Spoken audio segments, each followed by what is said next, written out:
Thank you for auditing Professor Skye's record review. Am I serious? Am I serious with this title? Don't mourn DMX, celebrate Onyx. Please note that the title is actually Don't Just Mourn DMX, for indeed I am going to be mourning DMX on this video. But I want to focus more on an album that Onyx released just last week, Onyx for Life, and maybe develop a little bit of a theory about how DMX and Onyx are often seen in a similar light in both superficial and profound ways. In those profound ways, I think it tells us a lot about the way that our culture has evolved and the way that we treat rap artists of a certain age.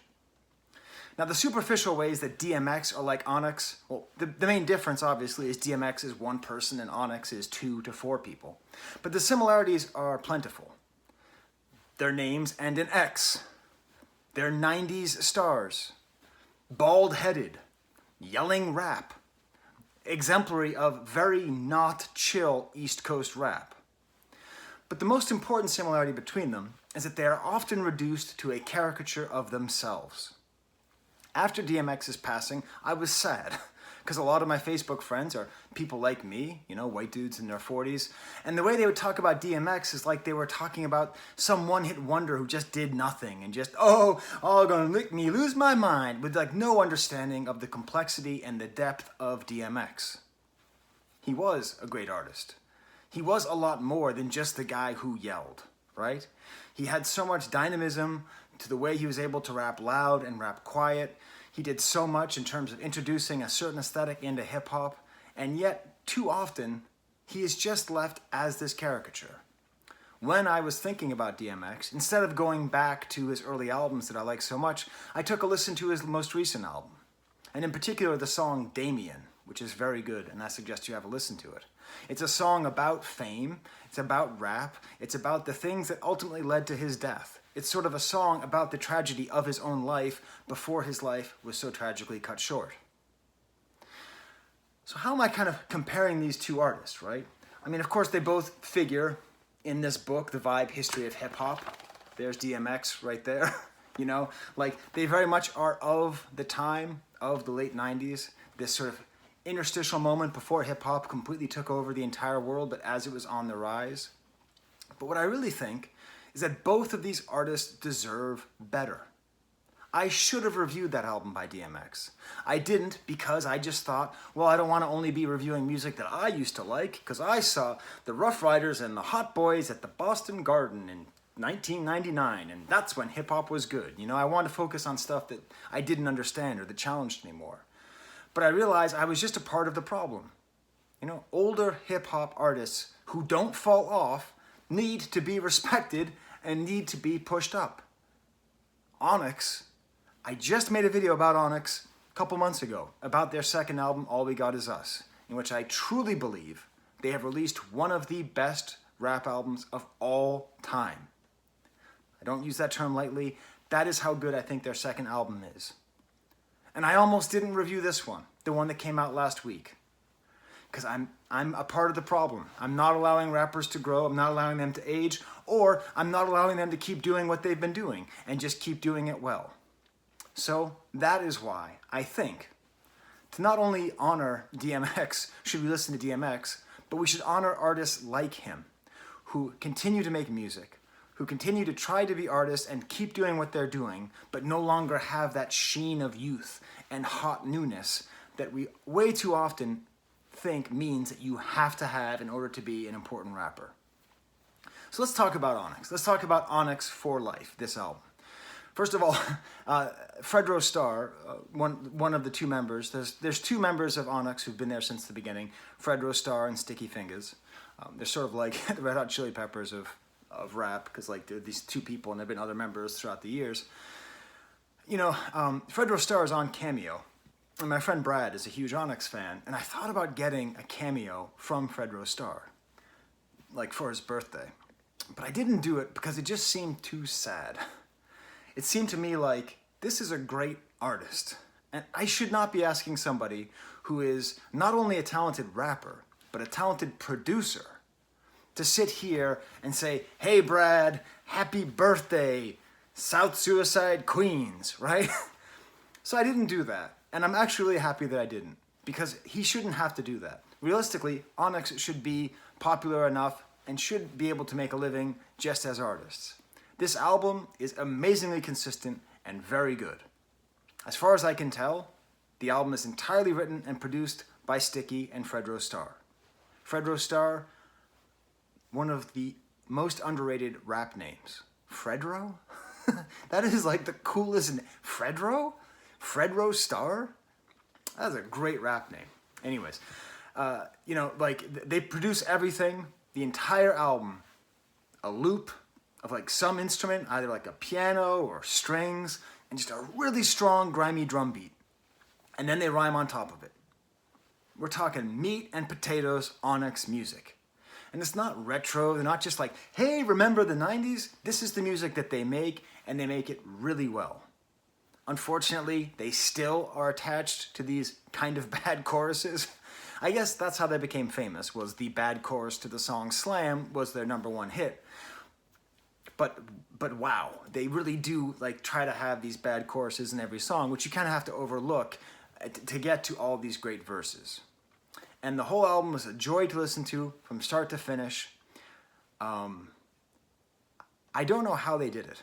If your thing is yelling, you're not supposed to be almost 50 years old and have your voice. Most rappers whose thing was like growling and rough, they lose their voice. Fredro Starr sounds as though he's 22. It's really amazing that he's able to keep it. Same thing with Fredro Starr. It is just very impressive what they're able to do. Let me give you some homework. Let me give you an example song. I'll put a link to it up here. It's called We Take. A great example of the production on this album. A weird, beautiful loop, these kind of weird slidey strings and almost like a feedback sound. Really hard drums. That lame chorus, whatever they make, we take. Their kind of ode to thievery, which seems to be their main theme. But then just classic Onyx verses over and over again. And I'm going to read you some of these lyrics just because I enjoy them and because I want to appreciate them. Onyx is alive, and we need to celebrate it. We need to celebrate all the artists in this book that are still making music. We have to pay attention because they're probably still making good music. Okay, I need to drink a little bit of my coffee here. All right. Fredro Starr's verse, in part. To get cash every night without an occupation, digging in your ribs like a game of operation. Corona came, this shit is wild, see that times is crazy.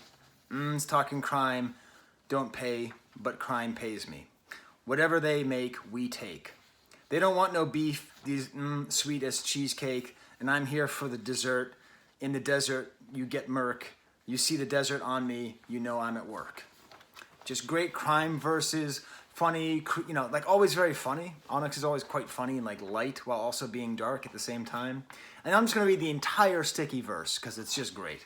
I came in the door, said it before, quoting Eric B. and Rakim, never leave your guns outside in the car. He's rhyming before and car, but he pulls it off. You think you're Pac, but you ain't big enough at all. Hip-hop was dead, they had to dig me out the floor. Yesterday I didn't give a shit. No, yesterday I didn't care, don't give a shit today. Great verse, great line. And tomorrow I probably still feel the same way. R.I.P. these getting ripped. It's sticky fucking fingers, I will take your drip. Hit you where it hurts, in your pockets real quick. One shot to your head, won't feel shit. Get big green like fucking Bill Bix. Just the resonance of that line. Getting big green like fucking Bill Bix, a reference to the actor who played the Incredible Hulk in the 70s, which is great. Got people on UPS that steal bricks, jump out the dollar van, turn you into a hologram. See what he's doing? He started talking about Tupac in the beginning, and you thought he was kind of all done. Then he brings back the R.I.P., and it seems to be sort of about Tupac, and here he is talking about turning you into a hologram like Tupac. This kind of silly verse, it's all about just like robbing and stealing. It's actually all cohesively tied in, both to hip-hop history and to this theme of like getting killed, like Tupac was killed. Getting money every time, got a scam. If you ain't got a plan, you got a blam. For that dollar man shit is getting out of hand. Just a great song, powerfully, well produced, well executed. I'm going to go through the rest of the album fairly quickly. Whole World, great verses, another one of these kind of intentionally weak choruses. A great example from the verse, you think you gangster, dude, let the muzzle talk. The only thing be left you is outlined in chalk. A great piano line. Ah, Year is the next song. The worst track on the album, by far. It feels like they're trying to have an Onyx-style hit. It's a little bit sad in that way, because it's like 2020 was bad, but 2021 will be our year. And it's just, I just don't like their yelling choruses, which is funny because I love Onyx. I don't like what they're most famous for, which is not a problem because that's not the most important thing about them. I do like certain details in the raps here. Every time I rhyme, you can see my veins. You know, like the veins in his forehead because he's yelling and he's so into it. I talked to my friend Brad by text. I told him Onyx is still good. He's like, yes. And the guy who visits on the guest appearance on here is a guy named Mad Lion. And Brad says he sounds like the Cookie Monster. Is that true? Put in the comments. Is Brad right? Ha Ha Ha is with Capadonna. So Capadonna is one of my favorite members of the Wu-Tang Clan. I know he's not an official member, but he is to me. This is a crossover, which if you told me in 1998 there's a crossover between Capadonna and Onyx, like I would have waited at midnight to get that song. And it doesn't really disappoint, you know? It's got a cool kind of movie intro, great horn sample loop, really loud overactive snare, great Capadonna verses. Capadonna just, again, much like Fredro Starr is an underrated name, I think Capadonna is a criminally underrated MC. I still maintain that his verse on Winter Wars is, you know, as far as like just a straight verse, one of the top verses ever made. And in here he says things, you smell like bad underarms. He just has a way with words, you know. Fredro Starr jumps right after Capadonna and then passes right off to Sticky. It has that great feeling you had back in the 90s of just like rappers just like can't wait. You can't wait to start spitting. You have to jump on top of it. It's not this kind of like wait for the chorus to come in and then wait for the thing and then the boom, boom. They're just jumping right on top. Then We Take, which I've already discussed. South Side, which is maybe my favorite song. I've already told the story. One of my favorite stories about my friend Brad is he once had to, he was like going somewhere and he had to make an exchange in New York. He had to go from like one subway stop to the other, and it was in South Queens. And he just had to cross the street. But he just said the entire time, he just said the famous sample from Onyx, which is sampled in the song, South Suicide Queens. And then he didn't say the rest of it because the next line includes the N-word. But he just like crossed the street, just like, South Suicide Queens. South Suicide Queens, which is just kind of a charming story about having to make an exciting exchange. This is just a great song because it's all about Queens, which is funny because it also includes a sample from the song Brooklyn Zoo from Old Dirty Bastard. So like which is it? But it's just great because it's actually all about Jamaica Queens. And this is a true fact which I don't think people mention enough. Donald Trump is from Jamaica Queens. He's from a different part of Jamaica Queens. But, you know, what other presidents have been from a borough that is as well represented in hip-hop as Donald Trump? There, I've said one good thing about Donald Trump. He's from the same borough as probably most of my favorite rappers from New York. Just a great track. I really enjoy this, how hard the drum lines are here, like specific references to places in Jamaica Queens. I have a friend who lives there, so I've been there a few times, like to Kennedy Fried Chicken, to Jamaica Ave. And they have a guest appearance on here, much like Capadonna. The guest appearances on this album are really quite good, with a guy named Panama P. I don't know what it is, but it's a great sing-song thing. Onyx does the right amount of guest appearances where their voices are just one bald dude yelling, next bald dude yelling, and then someone else to kind of lighten up the flow. The next song, Snitches Get Stitches, a really beautiful piano line with these stilted drums. It's a 1-minute song. It's super simple. It's almost a waste of a great beat, or it's just a beautifully efficient 1-minute song about not being a snitch. The next song is called We Got Chew, C-H-U, which I believe means we have you. I don't think it's referring to Pikachu or to Chew Jelly. And this is cool because they almost get into the realm of being like, we're the real hip hop, because it's sort of talking about like the real hip hop, but that's not really what it's about. It doesn't really do that. This has the best chorus on the album, has like a glockenspiel. Basically every song is drum beat and one other element. And the other element in this one is glockenspiel. Nice guest appearance by Planet Asia, and it's just a really nice song here. Hold It Down, has a harpsichord beat. It kind of goes through all the boroughs of New York City. Remember when rappers used to do that? Like Harlem, Brooklyn, Queens, Manhattan, where you at? Staten Island. I miss that. I mean, I guess hip hop is so international now that we just don't really have to do that anymore. What's funny in here is I was listening to this, and at one point my wife was sitting on the couch and overhearing it, and she just like starts laughing. She thought it was hilarious because I don't even notice there's so much like vocal play on a song like this, like, you know, Skye. Like there's, if you actually listen to it as though, you know, you're not paying close attention, they really are, like I said, quite playful, which is odd for a band that murders you, right? That's what they want to do. Boom Bash has a nice string section. You know, yelling rap is very popular right now, and like good example, 6ix9ine is very popular right now. But I don't think anyone does it as well as Onyx did it. I think that this could just be the old man speaking. So please correct the old man, okay? If I'm telling you, DMX, Onyx, and MOP mastered yelling rap, and no one has even come close, put in the comments the other people who do it better than them. It seems to me that the apex of yelling rap was a long time ago, even though it's so popular now. But that's just an old man speaking. Hard Shit is an interesting song. They rap a lot about crack on here, and I don't associate Onyx with crack, so I'm a little bit turned off to this song. But still, I mean, Sticky, that's the thing, like, you know, that DMX song I was talking about, Damien, Sticky Fingers and DMX are so similar in the way that they just have so much charisma. Just like, there's something about them. You just like think they're so cool, you know, like you just want to listen to them. And just this whole verse with Sticky where it's so funny. They said, Sticky, we want you to take a drug test. I said, okay, what drugs do you want me to test? I actually watched an episode of Workaholics this morning where they made the same joke. Odd coincidence. I said, okay, what kind of crimes do you want me to confess? I said, okay, well, wear the guns and give me the vest. Like this quick sort of rhythm he's able to establish, and this like just charismatic, funny thing. I said, okay, what kind of drugs you want me to test?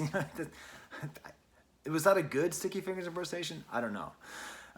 And just the way he plays with language and these funny words. It's me, of course, you know, I got the icky. These selling Becky, bet these got the blicky. These bastards try to blast me, but the shrapnel didn't hit me. I'm always with a ratchet, nasty bitch, I keep it with me. Just really nice rat-a-tat lines, nice sonore, you know, nice like little interior rhymes, just a really beautiful line. Another kind of whack chorus, but pretty good guest appearances here as well. Then we get to the track Official Nasty, a term they've used for a long time. This has organ with the drums, and this isn't a funny song because this is like a back in the day song. Fredro talks about, remember Benetton and stuff like that. Remember playing Galaga, those kinds of themes. But it's not too heavy, and the nostalgia that they're bringing back isn't cheap nostalgia. It's very hard to do nostalgia well, but I still don't know what they're talking about. Like when they're talking about, do you remember those Benetton bags? I don't actually remember that. I remember Benetton as a brand, but it feels like it's a really authentic look back at his past that isn't syrupy or lame. Demon Time, this is the only song where I get the sense their voices sound a little bit old, and the chorus is put your hands up. It's not great. Coming Outside sounds like it's an outro song, but it's not really. It's like a weird anti-quarantine song. So I don't know if I'm comfortable about that. I believe in the quarantine. I don't want people to die of COVID. Although it does include a great knock-knock joke from Sticky Fingers. Just a great example of his humor and part of his style, and a great sad string line. Great 90s feeling, you know? And this is the thing. I'm so happy we have Griselda.